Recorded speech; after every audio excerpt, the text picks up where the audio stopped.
Hello and welcome to Happy Horror Time. My name's Tim Murdoch. And my name is Matt Emmert. And we are well into June, Tim. You having a good summer so far? Hell yeah, the best summer of my life. Best summer ever as we're driving to the camp. That's Who like said every that? That's like Best summer ever. Well, remember that's Final Girls? Yes, that's a great movie. Final Girls was a great movie. They should have done a sequel. Next year will be the 10-year anniversary.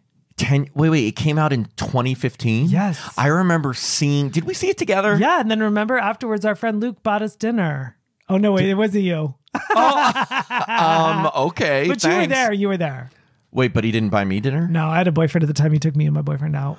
Oh, because he wanted to get with your boyfriend. I remember that. I mean, I wouldn't put it past him. Just kidding! Oh my God. He's not listening. He's your not listening. boyfriend wouldn't have cheated on you. I don't think so. You know what? We'll never know. We'll never know, Tim. No, let's I don't look think he back. would. Hey, do you think your boyfriend cheated on you? You know, I'm going Hey, to guys, call him right now. Here, give me my phone. Okay, hold on. If you've tuned in to listen to us talk about The Watchers. I know, it's been a while. How are you? Would you have cheated on me while Would we were you going have? out? Hey, did you? You know what? He didn't even answer. But I'll Oh leave it my on his God. machine. Wait, why are you blocked from him? I'm not blocked. I'm kidding. That Oh. was I was going along with the improv. Remember Yes and Tim? Yes, and. You're the one who took fucking improv classes. You think I remember what I did 2 hours ago? I know we've talked about this on the show before, but I have gone to I think you've been in a few improv shows and I've gone to all of them. Thank you so much. And I remember thinking, ugh. He sucks. He sucks. No, you were funny. You were in it. I'll never forget the one where you were like tying your shoe and getting ready, and you and this girl were talking about like having a crush on a guy or something. That sounds and I was like my like, go-to. ew. He has to look, you're already gay. Do you have to play a gay character, Listen, Tim? it's Pride Month, but you know, I celebrate Pride. That's another thing. Pride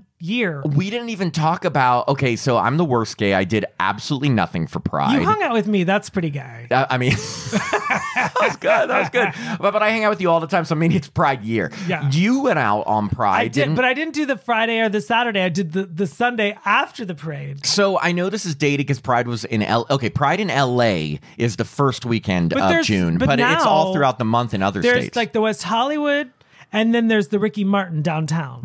So that's the thing. If you don't live in LA, a few years ago it all got really weird, and they switched. They divided West Hollywood and Los Angeles Pride. It's like West Hollywood is Los Angeles. I'm gonna go out on a limb. I think people from Los Angeles were in West Hollywood. I don't know. I don't know. I think that's crazy. But New York Pride is usually at the end of June, so this will be perfect timing for it. But When's anyway, Palm Springs Pride. November. Wow. And it's always my birthday. And so people will be like, oh, we're going to Pride. I'm like, it's my birthday. I don't want to do Pride You for don't my want to birthday. celebrate in Palm Springs? I have enough pride in my heart, Tim, and that's where it matters. Yeah. What did you, so you went out. How did. expensive were drinks in West Hollywood? You know what? I got really weird because the lines were so long. I mean, I got weird in the sense that like. Let's get weird. I got weird. I got 2 drinks, so I was double fisted. I had 2, what are these called? White Vodka Claws. sodas. Oh.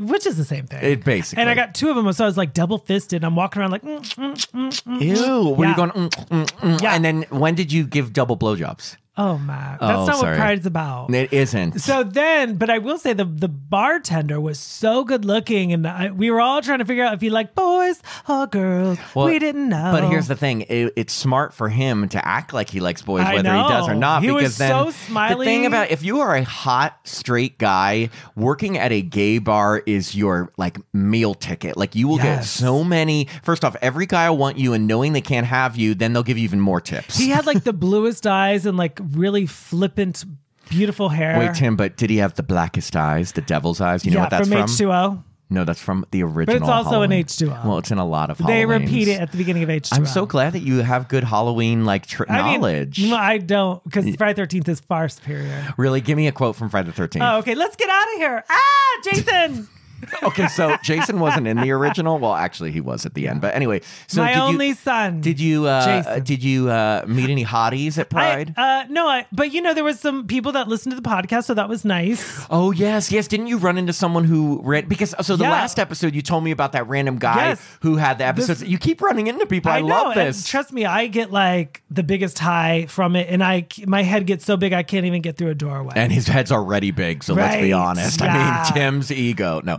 No, wait, but someone said, yeah. He said he listens to it because he moved away from West Hollywood, and it says that he he feels closer to West Hollywood. I thought that was interesting. So, AKA, we're so gay. Exactly. He goes, you know what, these two. No, but I had a good time. But afterwards, I was, everyone went to the Kylie Minogue concert, and I didn't spend $160 to go see Kylie, even though I love Kylie. Padam, padam. Padam, padam. Padam. Padam. Yeah, it's great. It's great. I totally probably should have forked up the money. No, that's a lot of money. No, for I Kylie. should've. Just go home and put it on Apple Music. You know, I went home and no joke. I watched Friday 13 Part 2. I remember, yeah. Well, I was drunker than a skunk. Well, it makes sense because if you've been listening to the podcast, we had 2 Friday the 13th Part 2 interviews. We obviously timed these on purpose so that they came out, every other week. We had beginning of June, mid-June, Lauren Marie Taylor and Bill Randolph. But we were just talking today, Tim and I were talking, we've talked to 5 people from that movie. We love it. We were saying that, I guess if you turned all our episodes, we could be like a Friday the 13th Part 2 documentary. Yeah, we Move should. over, Sackhead. Just listen to Happy Horror Time. I loved it, but this was my big takeaway, sitting there drunken. First off, I went to Buns & Co. and I got a burger and fries to walk home. What's Buns & Co? You know what Buns & Co is? I don't, but I'm sure our listeners who don't live in West Hollywood don't it's either. Right, Buns & Co is right next to the car wash. So when you're a little tipsy, you get like a Buns. Wait, a hamburger buns? bun. Oh, okay. I was like, buns? Like hot dog buns? Yeah, so everyone went away to the what's that called? Kylie Minogue, and I was like, I'm poor. I get a burger. So I went home, and as I was walking home, I literally was like dropping fries. Like breadcrumb trail, yeah, Hansel and Gretel? I was such a little drunken little idiot. So, but here was where my mind went when I got home and put in Friday 13 Part 2. Jason kills Adrienne King in the first 5 minutes of the film. 10 minutes. We are very not happy about that. At the end of the film, when Amy Steele's inside his makeshift house, you see a skull with a screwdriver in the head. That's Adrienne King. So how did Jason get Adrienne King back from that house to his house in the woods? The same way that Corey Cunningham and Michael Myers met at all those locations in Halloween Ends. I know, there's a lot of things questions. You just can't question. You know what's funny? As you were saying that, I realized we've actually talked to 6 people from Friday 30 Part 2 because Adrienne King is in 1 and 2. Right. I always associate her with 1, but she's in 2.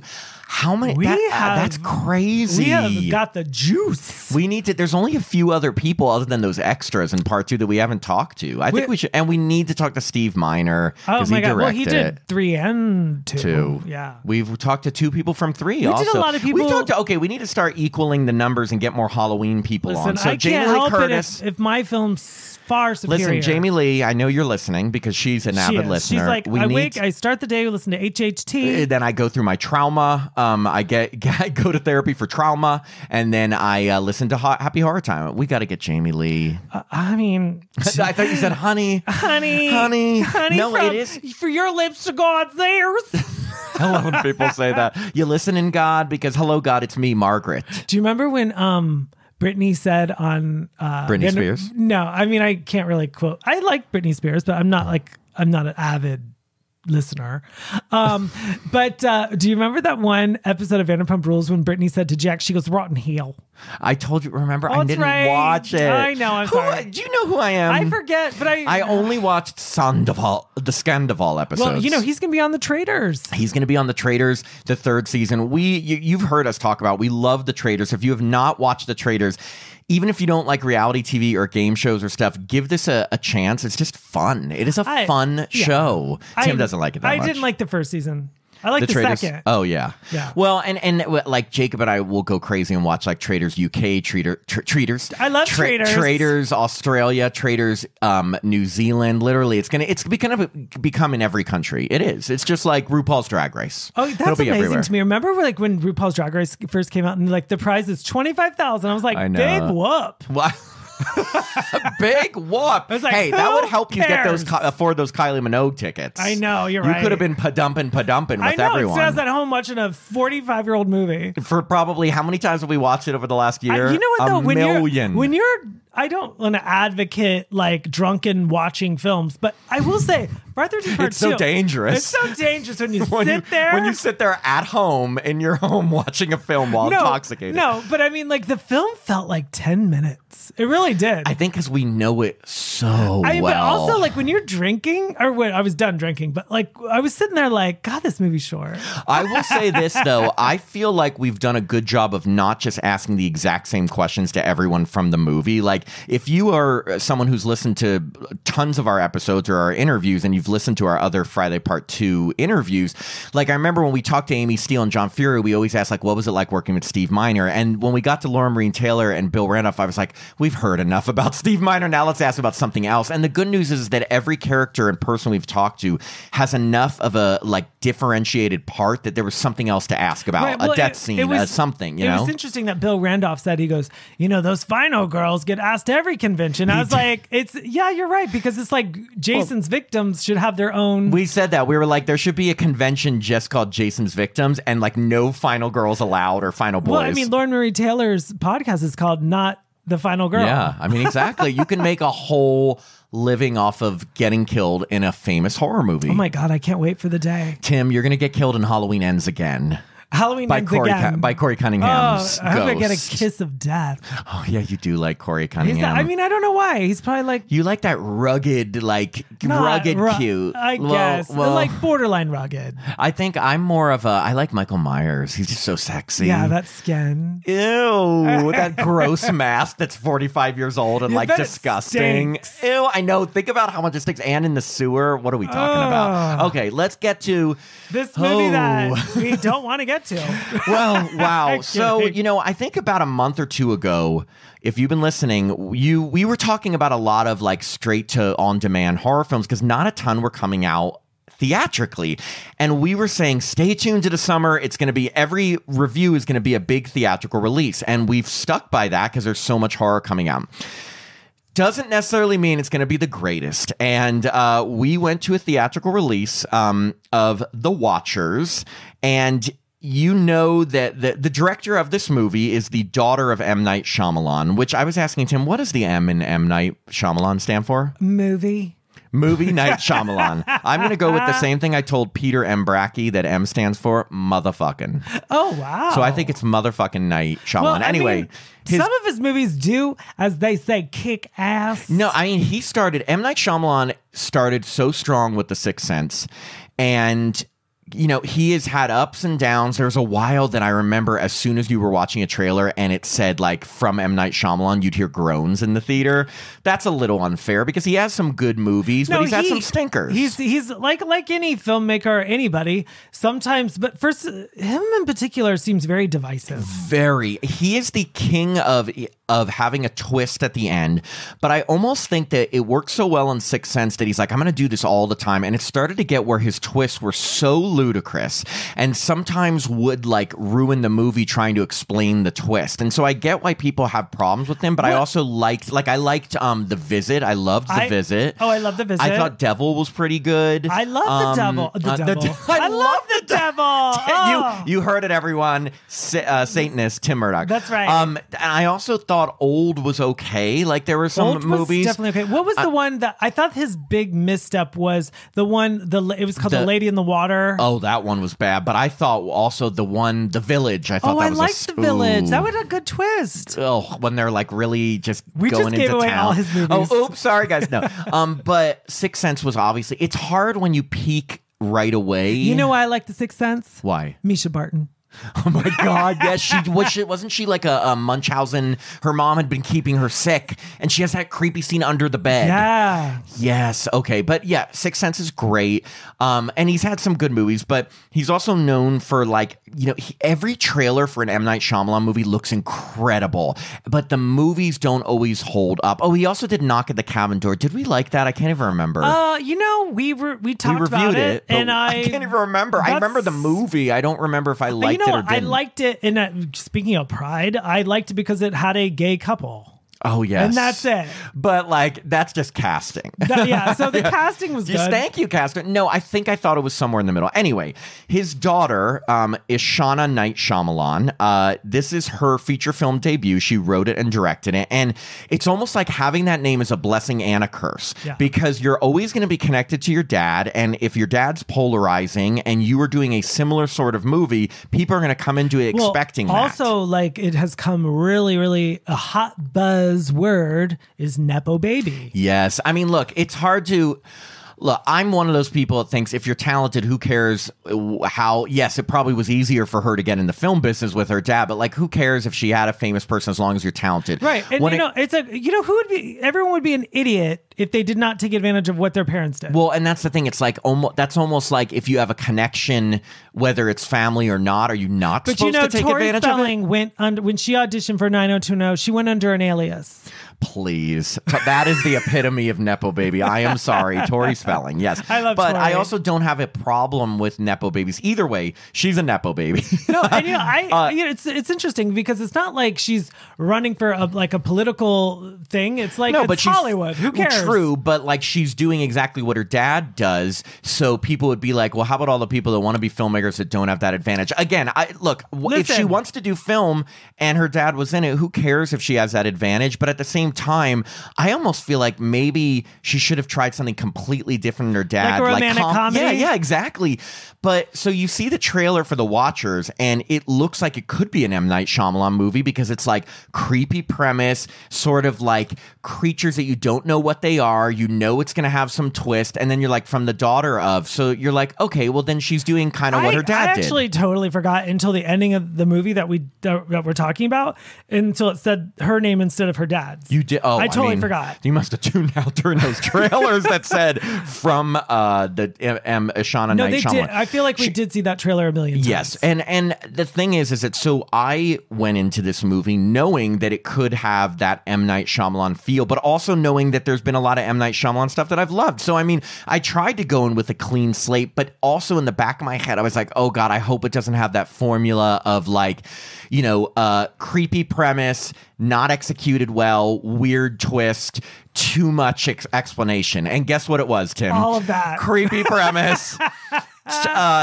Twist that didn't quite make sense. Well, it did make sense. Too much explanation. Like it literally was everything I was expecting and hoping it wouldn't be. But at the same time, neither of us hated this film. No, I mean that's the thing. I don't want to get on this podcast and just dump all over this film. You just want to dump. I'm just saying, like, I don't want to like beat it to death. Like, it's a fine movie. It's just not my movie. Not my movie, baby. Not my movie, baby. As Jamie Lee Curtis said when they asked her, quote, how do you feel when you see someone in a hockey mask? She said, she gave him a look and said, not my movie, baby. Yeah, I kind of agree. But let's kind of break down the plot. And first off, Tim brought to my attention the poster, which looks very much like it's The Silence of the Lambs. I couldn't get over it. Like, before we started, I was like, look at this poster. The thing is, I'm looking at the poster right now, and it looks like there's some sort of bird. I take it, when we go to the plot, it's supposed to be like a fairy because they had the wings, but it looks like it could have been one of the moths in The Silence of the Lambs. Again, like, okay. And another thing Tim brought to my attention before we started was like, obviously there's been a million movies that have been called The Watchers. It's not like there was the one in 1989 or 90 starring Corey Haim. And I was kidding. No, it was Corey Haim. Was it horror? It was like a werewolf, something or other. Corey Haim was in Silver Bullet. He was, and then he was also in The Watchers, and then there was also the one with Keanu Reeves, just called Watcher. Okay. So yeah, poster looks a little bit like Silence of the Lambs, starring a grown-up Dakota Fanning, who we all remember her as a little kid. Exactly, and had a full of charisma. Yeah. You know what this movie didn't have? Charisma. She was so good as a kid actor. I remember her being one of those actors that you're like, one to watch. Well, and also like so smart. You could tell she just knew her shit. She was in War of the Worlds. She was in Hide and Seek with Robert De Niro. She was in Girls. Uptown Girls with Brittany Murphy. She was in, I feel like there was another Man one. on Fire. Man of Fire? Man on the Moon. Man on the Moon. With Jim Carrey. No, but she was in a lot as a kid. Then it's like, to me, I feel like she disappeared for 15 years. And then I got confused. Maybe she got stuck in the forest like she did in The Watchers. She's still getting watched. But I mean, what happened to her? Seriously, when was the last Dakota Fanning movie you remember? I only remember Elle Fanning's movie, The Demon Something. Yeah. It's like her sister took over. No, I mean, I think both girls are cool, but for some reason, this movie, I actually thought, going through the plot, like obviously the first 10 minutes of this movie, I was like, oh, she's kind of cool. Oh, so there is an opening scene to this movie. Kind of reminded me of The Strangers opening scene, because we open in a forest and a guy, cute guy, is running. And it's this creepy, very atmospheric, dark forest. And he realizes he like hits a sign that says point of no return, which I think is funny. So he starts running. But he realizes he hears these creature-esque sounds. It almost sounds like A Quiet Place. And he decides that we don't see anything, and he decides he needs to climb this tree to get away. But the poor guy... I don't know if that would be my first move. Not sure. I'm not good at climbing trees, but he gets up really high, and then he slips, falls down so far, it looks like he's going to break his neck. It was interesting because he fell on his back, but his face was bloody. Does that mean like the wind was knocked out of him and that he like spit up blood? Let's be honest. You fall that far and land on your back is broken. Only his arm was broken. And we hear these creatures coming closer, and he's trying to crawl away to get to like a flashlight. He has got like a bag, and there's like a huge knife. He gets the knife and then leans up against the tree waiting for something to happen. We don't know. And basically he gets pulled away in a classic, like, let's open with a scare but not tell you what it is kind of thing. And then it had all of these like huge, I'm going to say these drone shots of these beautiful, luscious green. Do you like how I'm talking with my arms right now? I just like the word luscious. Go on. Luscious green pine trees that I was like, ooh. Tell me something else that's luscious. Oh, okay. Like a smoothie. I just like the word like, just think about it, like luscious. No, but it was sounds like, good. I mean, it made me like, I think it's Scotland, right? It was, if it was filmed in Galway, that's Scotland. Oh my God. No. Wait, or was either filmed in there or it's Ireland. Arizona.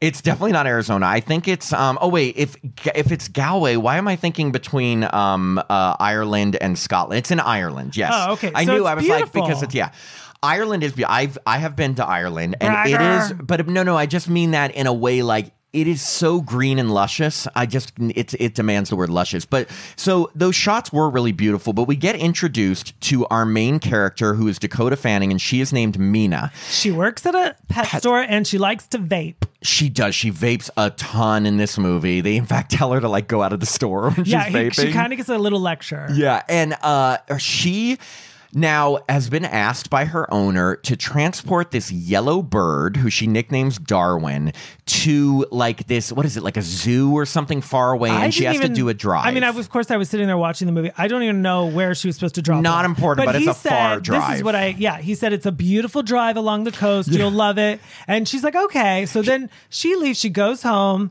and then the night before, she likes to go out to bars dressed in wigs. So she puts on a dark wig, and I thought this aspect of the movie was far more interesting than what we were about to see. Yeah, she meets a guy at a bar, and she says a different name. Literally, apparently as watchers, watchers. Oh, I didn't mean to say that. Watchers of the movie, not the creatures.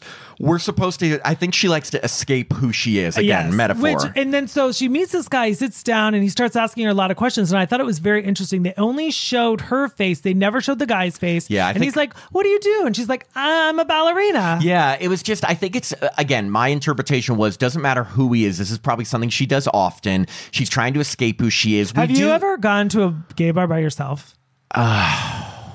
I don't know. I don't want to knock doing that because a lot of people do, and it's a great way to meet people. Me personally, I'm scared. I've never felt comfortable doing that because if I'm there alone and I don't meet people, like I just feel so uncomfortable. If someone asked you what you did, would you say ballerina? 100%. Me yes. too. I would say. And have you ever put on a black wig and go to a bar? Yeah, I call it my Brady Bunch wig.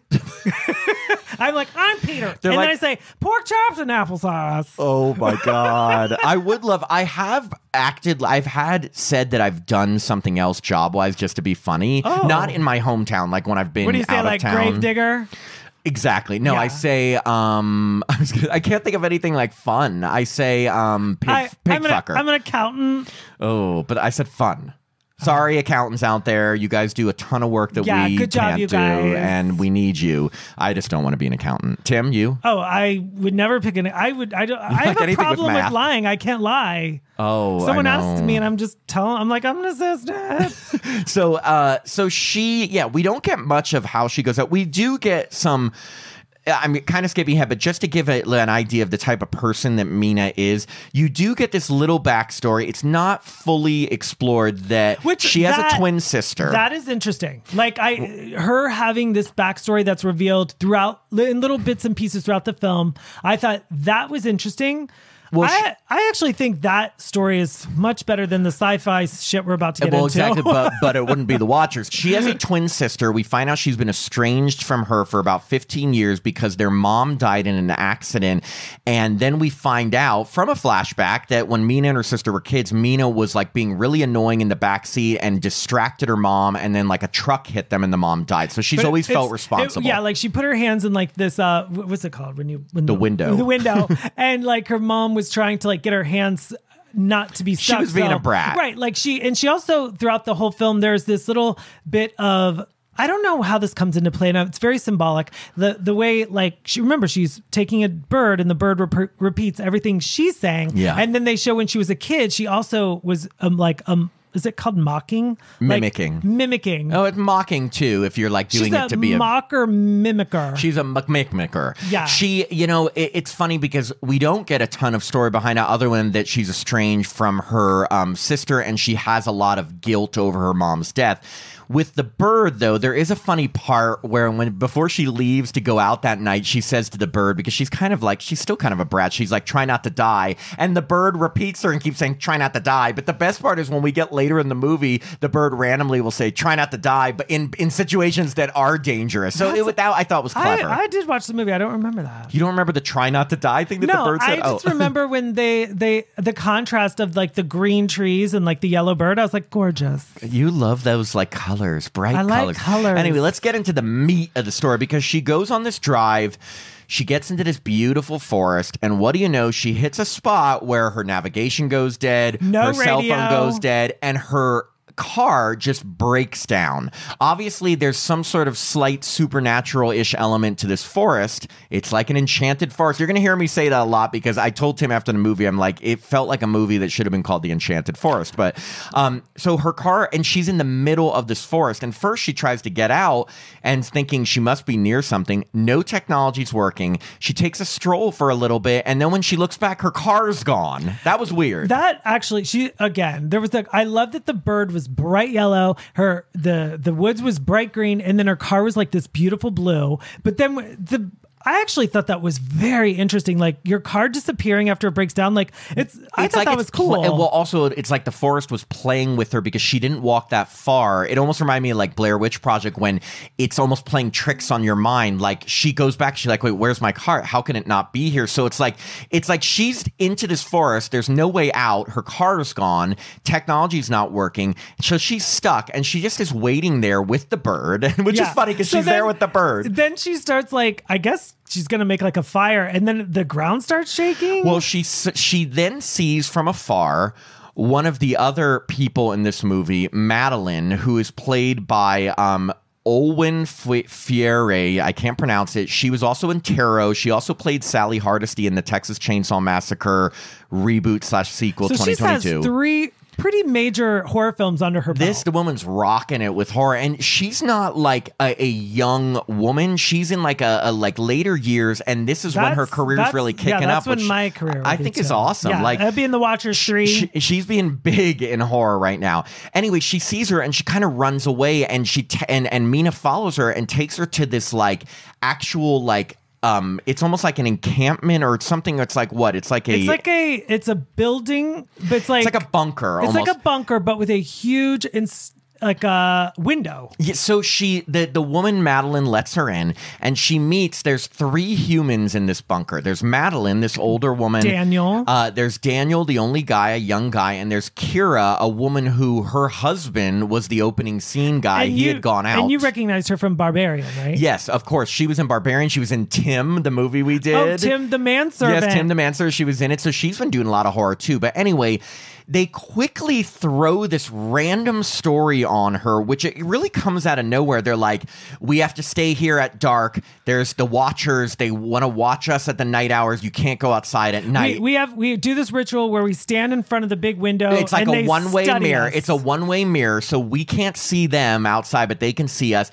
And at first, Mina kind of just accepts it and does it. So they're just standing there all in front of it. I think this is where the movie took a hard left for me, because we know that like Dakota Fanning's kind of like this tough girl, and all of a sudden she's not questioning this woman. She's just accepting everything. She's like, oh, okay. My first thought would be like, what the fuck are you guys talking I'd be like, I about? am out of here. But again, at least she found some people in it. So she kind of does this, and she does hear some sounds. But again, you can't see anything out of this room. So she's kind of just accepting this at face value. The next day, though, Mina does kind of realize, like, these people must be crazy, and she tries to escape, but when she just walks out in the forest, she can't get out. There's all these signs that say point of no return, which means that if you go past this, you won't be able to make it back to the bunker by nightfall. But she realizes she doesn't know her way out, so she comes back, and she gets more story from Madeline, who tells her, like, it's just a lot of stories. She tells her that the Watchers, we don't even know who they are, have these rules. One is that you cannot go outside at night. Right. It's like Gremlins. Yeah, I know. The other one is that nobody can enter. There's these tunnels called the burrows where the Watchers sleep during the daytime because they can't be out in the daytime. But they and have I'm thinking to like stay vampire. in the light, which is bizarre. Wait, who? They have to stay in the light. So, like, if you were who has to stay in the light? They do. Oh, the people. Yeah. Well, at night. Yes. Also, I don't know if I'm jumping too much, but like Daniel and her, she's like, I want to go down in the burrow. Yeah. So basically, Mina, she realizes, I forget what convinces her that something is going on. Well, so Mina's trying to she individually, she asks them all, like, how long have you been here? And they're like months. And she's like, have you ever seen a Watcher? And they're like, no. But so Mina's kind of like, well, what are you guys all doing? Why aren't you questioning? Like, no one else is questioning this. Again, this is just like whatever Madeline, the older woman, says, they just do. But you also could look at the reason she's kind of going along with this, because she kind of was a lost soul, like dealing with the grief of the accident with her mother. So she probably was looking for some sort of belonging. And she can't get out of the forest. Well, she can't get out of the forest. And this is like an instant family, as, you know, as weird annoying family. they are. Yeah. She is a little bit more like, I'm kind of questioning these things. So to get to what you were saying, she and the boy Daniel go out because every day during the daytime when they can go outside, they go like hunting for food, looking for supplies, and they go to this burrow. It's like this big, it's almost like a well way underground, and it's like a tunnel. And she's like to Daniel, let's go down there. And he's like, no, I can't. And not trying to be a bitch. I don't think Daniel could have lowered her down. Oh yes, he ties a rope around her. He's like, no. And he's a small guy, and he lowers her down there, and she sees all these old things like a bicycle, a camcorder from 1992. Yeah, and all this stuff. And she does hear weird sounds in there. And I think one of the only creepy moments for me, when you see like the hand of something coming at her. And it had like a lot of fingers. Or did it have yes, 5? It looked like it had like 8 more. fingers. Yeah.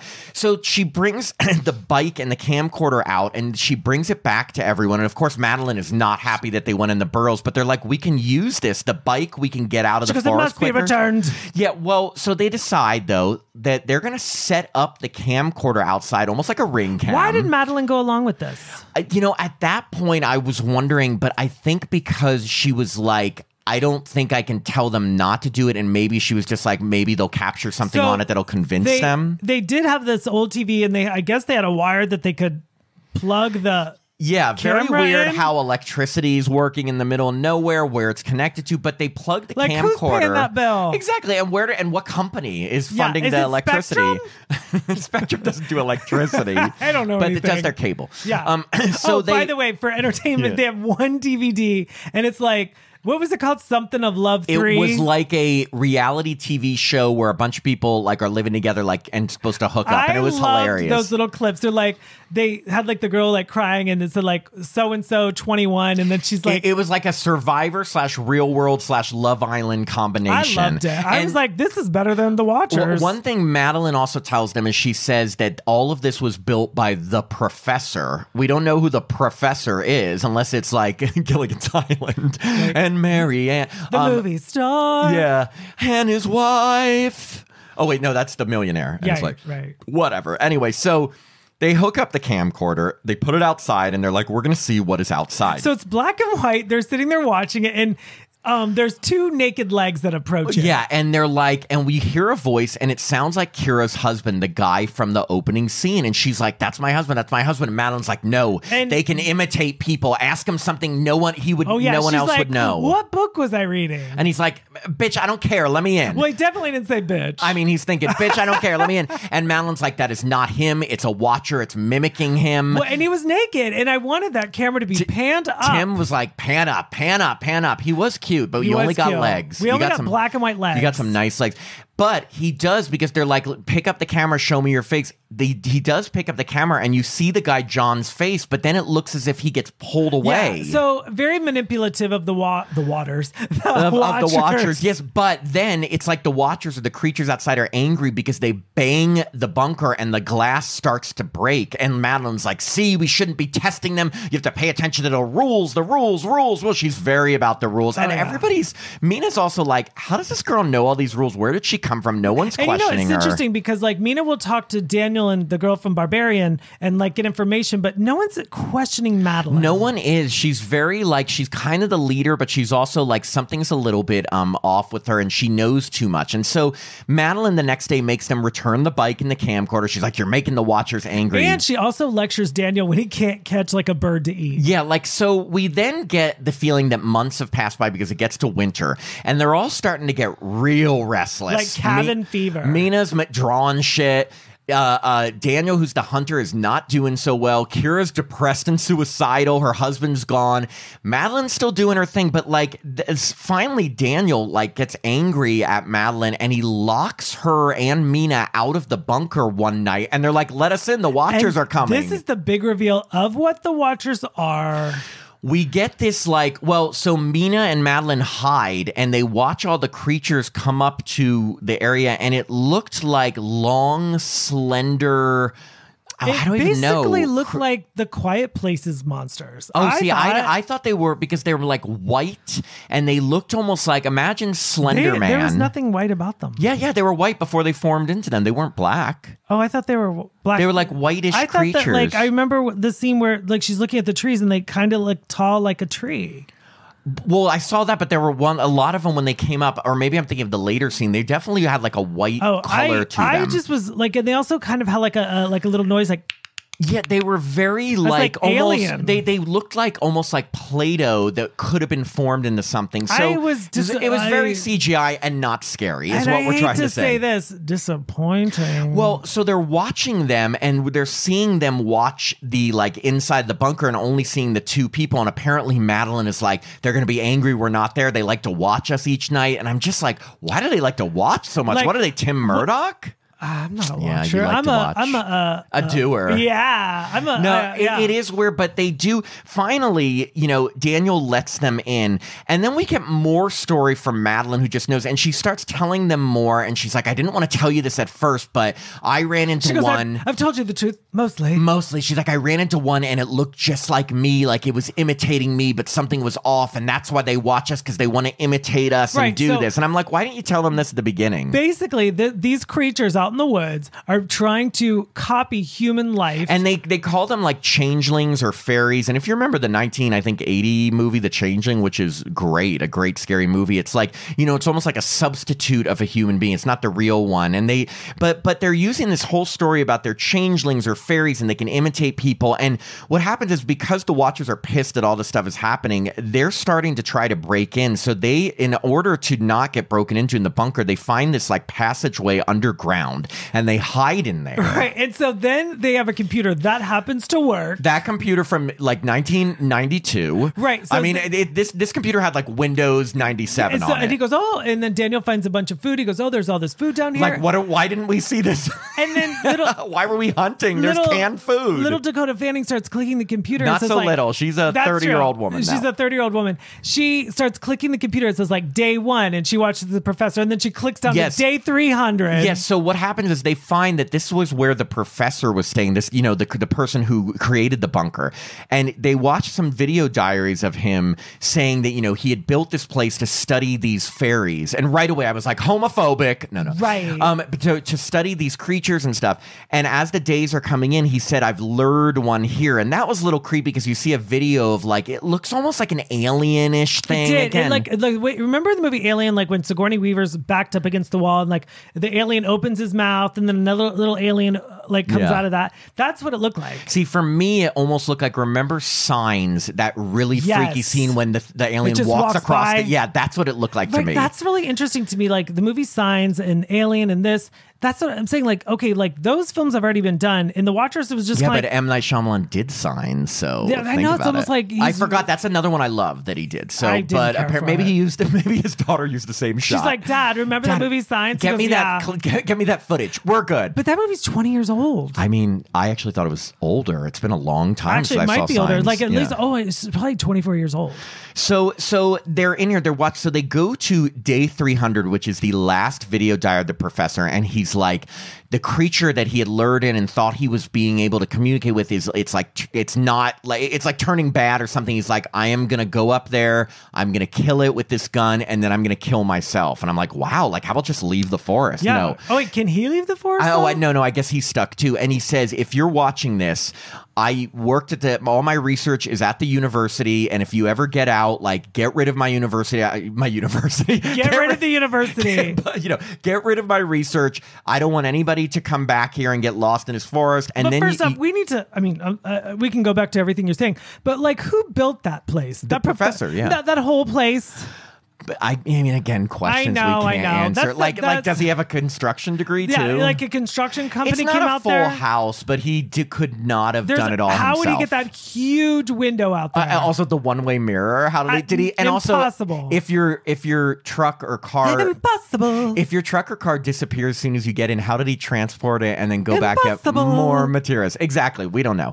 Anyway, so then you're watching the video, you see him disappear, and then you hear 2 gunshots. So you assume he killed the Watcher, killed himself. Anyway, he also, one big thing is he tells them how to get out of the forest. Follow the birds. No, he did not say that. He said, follow the yellow brick road. No, he says the point of no return sign to go to and go past that and you'll hit a river which gets you out of the forest. It was like number 130 something. Remember, I stood up in the movie theater and I was like, let the river run. And then I said, Tim, stop singing. There's people around. I said, I'm so sorry. I just love Working Girl. And then everybody was already asleep because they were watching this film. Oh, no. I didn't wake anyone up. In fact, it was a lullaby. We're all asleep. They're like, wait, what are we watchering? Oh, no. Watchering? Well, I was going to say watching, but I wanted to get watchers in it. Anyway, heard ya. So they're like, the next day, they're like, we can get out of here. Let's take that fucking bird. Let's go to that point that he said, and let's find the river. So they go there, but it took them so long to get to that point. It's getting close to dark, and they're like, let the bird go. It'll find the water. And they let Darwin go, and suddenly, like, the bird's flying, and they're like following the bird, which, how are they following something that's flying? There's no way they could keep up with that bird. And then dummy Daniel, he decides they get to the river,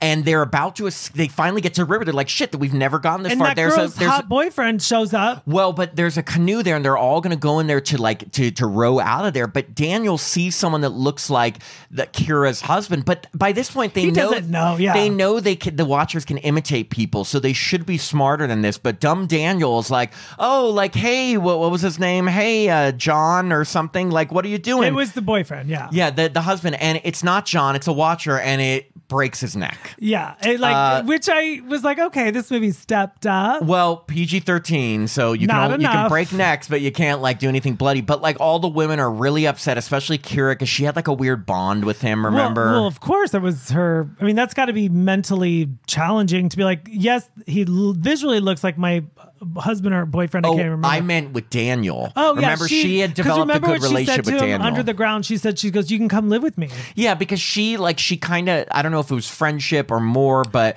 she knows her husband is dead. I think it was a maternal friendship. Oh, I thought they were fucking. Oh, okay. I didn't gather that they're at all. little. I think she's a little older. But anyway, so they watch Daniel get killed. So they start rowing, and they're rowing, and they get out of there. They get to civilization. They get to a road, and they get picked up. And you're like, is that it? That was a really weird part. So they get on the bus, and she's like, you guys, I guess I'll go to the university. And the girls are like, okay. Yeah, they're like, okay, see you later. Like, and so at that point, I was like, okay, they got out of the forest.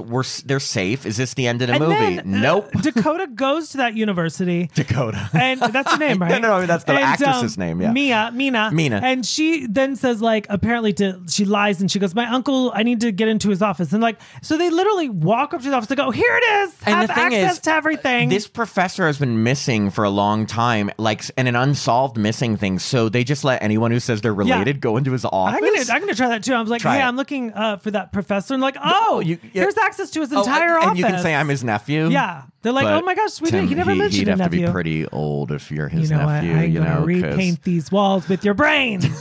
So but we get a scene where she goes, Mina goes into the professor's office. She's looking at all the research and stuff. A lot of stuff, she learns that there was like, again, it almost becomes like we're getting a lesson in history that like these watchers, these fairies or whatever once lived with humanity until war broke out, and then they were like forced underground. Who cares? And but then we also find out that they mated with humans, so there's some half human, half watchers, half bird. Yeah, and so like everything's weird. But then she gets these pictures, and we don't see what's on the pictures, but she's looking at them, and you realize she sees something like that's going to be substantial. It's very The Shining, like when it's revealed that like Jack Torrance, is it Jack Torrance? Yeah. Because I would say Jack Nicholson, but is his name Jack in the movie? Yes, also? it is. It's Jack and Jack. It's Jack and Jack. Oh, that's interesting. Jack and Jack. So you know how it says like July 4th at the whatever hotel. Mm-hmm. So doesn't it kind of remind you of that? Yeah, but we don't see what's in the picture yet. We then get Mina traveling to Kira's house because I guess, are friends. So she when she opens the door to talk to Mina, Mina's like, oh hey, but she's a little it's awkward. off. Yeah, it's a little off, and it's awkward because it's almost like they shared a traumatic experience, and so they're not like, friends. This is an acquaintance. So she goes up to Kira, and first she explains that she went to the office. She found all this stuff about how there's like half watchers, half humans. But then she says, look at these pictures. This is the professor's wife who died years before he ever built the bunker. And big reveal, it's Madeline. So meaning they realize the Madeline they had the whole time in the bunker is not real Madeline. It's a watcher. Right. Now, I'm going to say this.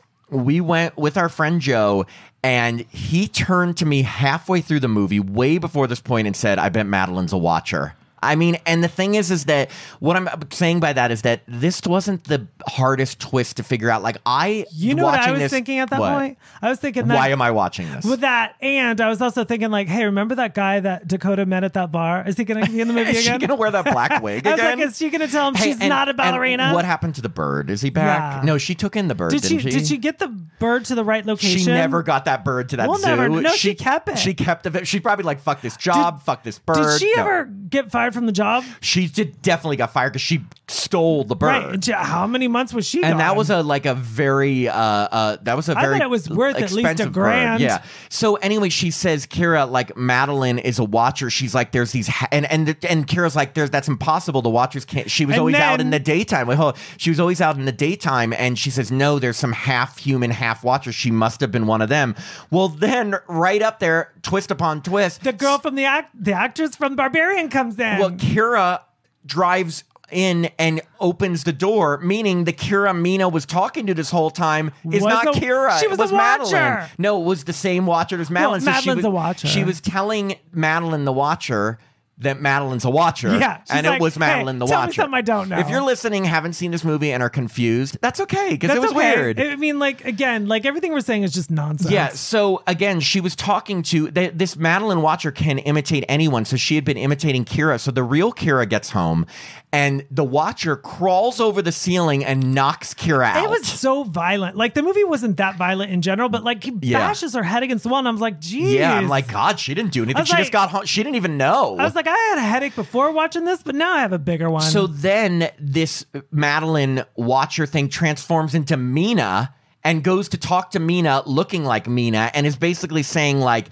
you know, I'm going to kill you and pose as you. I'm going to live my life, you know, like do this. And then it's very weird. I don't remember how she talks her down, but literally it was the easiest. Like Mina's just trying to like, she says, I know you're half human. You just let go of your anger. She lifts her up high and then she drops her. Mina, the watcher lifts Mina up, drops her, but Mina like appeals to her. She's like, I know you're half human. Let go of that anger. Well, and and then suddenly she's like, okay. Well, and then like, remember, then Mina is looking out at herself in a robe.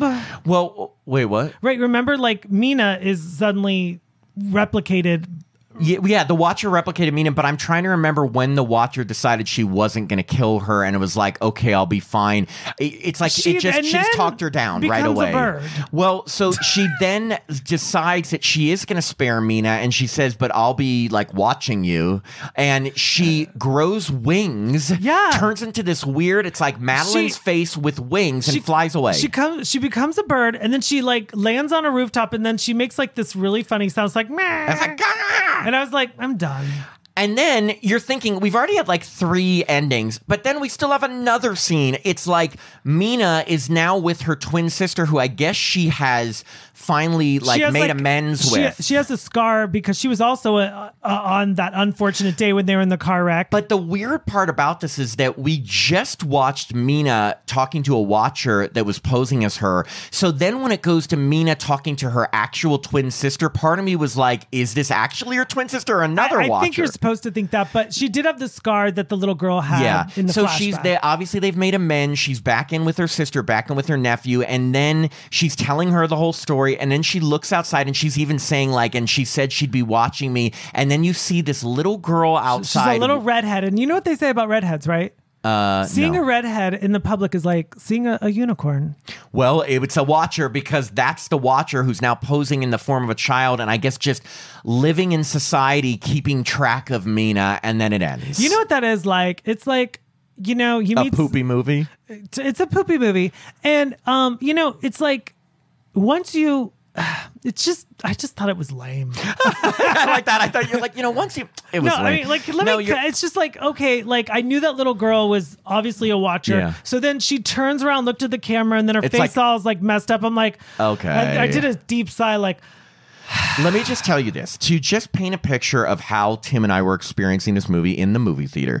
I'd say, how many times did I turn to you, Tim, and kind of roll my eyes? Probably 5. I think I looked at you, you looked at me, and we both were just like, but okay. multiple times, remember? Like I did deep breaths. Both of our looks were kind of like, ugh. Like almost like, A, we were restless. B, it was just a story. It was too convoluted. It was too much story. And like you said, it had like 5 endings. It just kept ending, and then there was another scene, and then there was another scene, and then there was another scene. Right. They're like, we're on a boat. Now we're on a bus. Now we're at the university. Now we're at Kira's house. Now it wasn't Kira. Now it's Madeline. Now it's Mina with her sister. Now there's the Watcher. I mean, I know that's how movies go. There's different scenes, but this movie had like 5 wrap-ups. It's just again, we say this all the time. Simple. There's so much. There's so much more. I guess appetite for movies. They can just keep things simple. Like these creatures. If you have these creatures that are just watching you from outside, once you get to this long history of them, and there's a professor and all of this, like it was too much story. Yeah, that's a perfect. I think that movie should be called Too Much Story. Too much story. It's just like. Also, any suspense it was trying to build. It's not like the audience wasn't keeping up. It was a very sophisticated audience, and we were all keeping up. Yeah, and I feel like everyone walking out of the theater was just, no one was walking out like, God, that was great. No, it was very ho-hum reaction. Everyone was kind of walking out like, I need a nap or I'm going to bed. Yeah, and it just, the thing is that it I know, but I'm going to say this before Tim says it. It was beautifully shot. It really was. Well, it really was. I mean, they had a great forest. It felt a little bit like a Disney live action movie because it was no very, pun intended, yes, like Watcher in the Woods. It does. Like, it was very like there's an enchanted forest with these evil creatures, Secrets. and you can't go outside or they'll get you. Like, it was very Disney-ish. Even when they started to get to the story about like back in the history, humans and fairies lived together, and then there was a war. Like, it felt like a Disney movie, I mean, you know? My big takeaway from the film is when I don't even know who it was at this point, and they just suddenly broke out and had wings. I was like, I'm Madeline. done. Yeah. I was just like, Well, dumb. because she was half fairy. And it just not like, into and it. also another thing that didn't quite work was, like Tim said, as soon as we saw the Watchers, which was halfway through, it should have been the end, halfway through, they weren't that scary. They were weird. Honestly, like with all the things we can do with like Snapchat and like the filters and everything, and like they're kind of impressive. I was like, this is getting a big screen treatment. It just felt like they wanted them to be sort of creepy, but sort of like fairy-ish, but sort of like clay that can mold however they want. I would have liked this movie if it was just Madeline being like a watcher, like, you know what I mean, like the bit, like the only reveal was that, right, like or what if it just was people. Or what if it wasn't, they weren't in the forest and there's just someone that is posing as a human that they find out isn't here. I don't know. I will say, or if they did like if Madeline played so much with their minds, it was like a mental, she was brainwashing them. Yeah, well, you know, it is based on, I will say this, a 2022 novel that was called The Watchers. So it's not that this was an original idea from the writer-director. So meaning she was going off a book. So maybe she wanted to stick to the source material.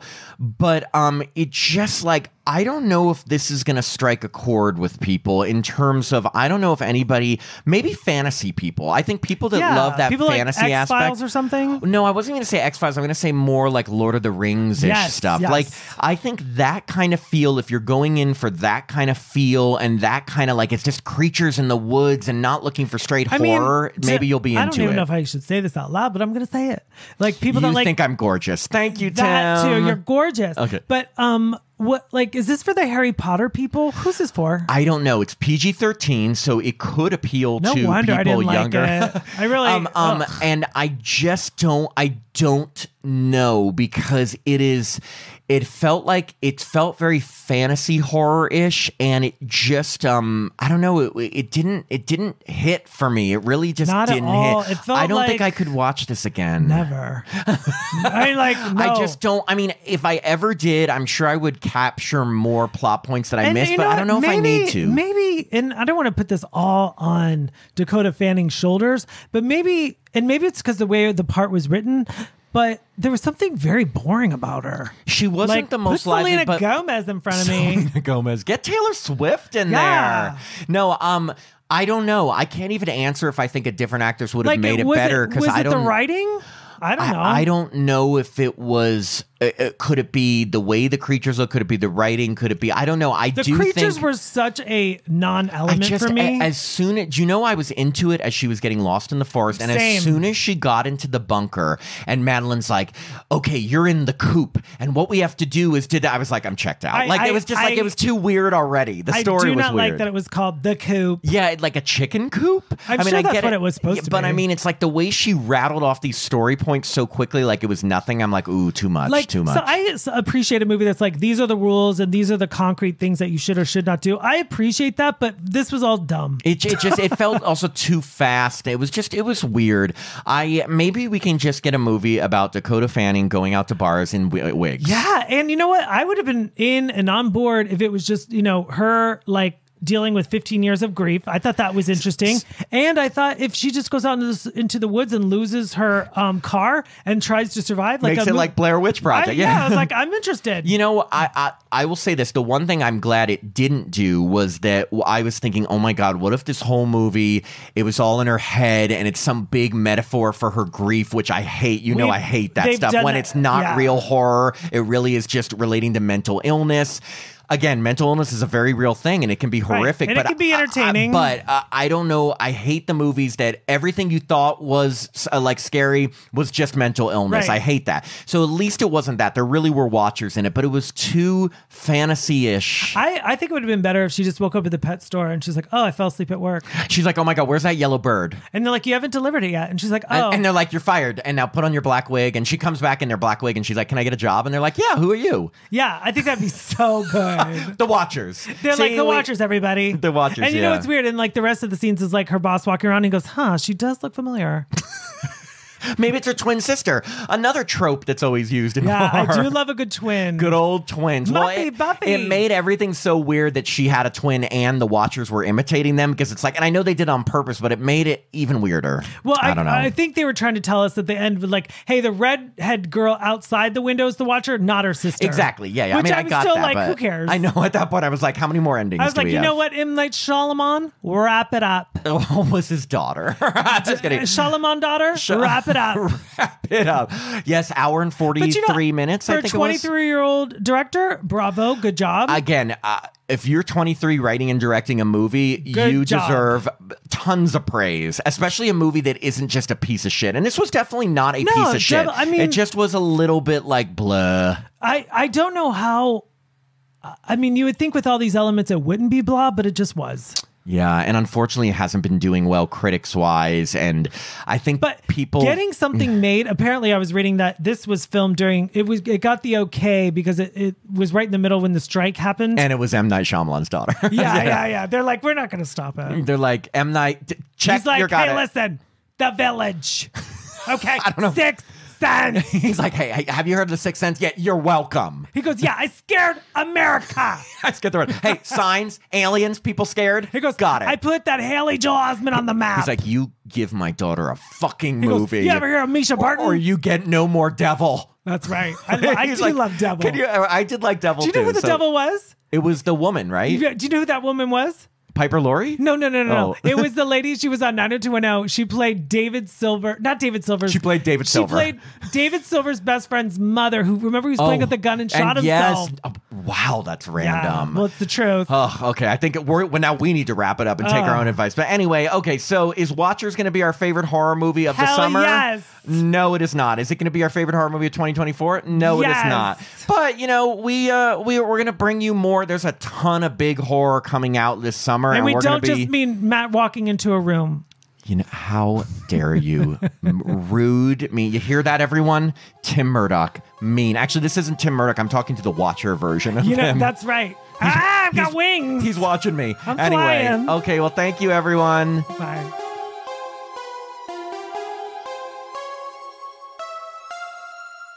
Thanks for listening to another episode of Happy Horror Time. If you'd like to support the podcast, please sign up to be a patron at www.patreon.com/happyhorrortime. As a patron, you get access to all our bonus content, which now includes 2 new bonus episodes every month, a monthly after show mini episode, access to our Discord community so you can chat with us directly, and the chance to review a film with us in one of our bonus episodes. Patrons also get all our regular episodes ad-free and a day early, our monthly newsletter, the chance to vote in polls, and autographed Happy Horror Time stickers. I'm Matt Emmert. And I'm Tim Murdoch. And we hope you have a happy horror time.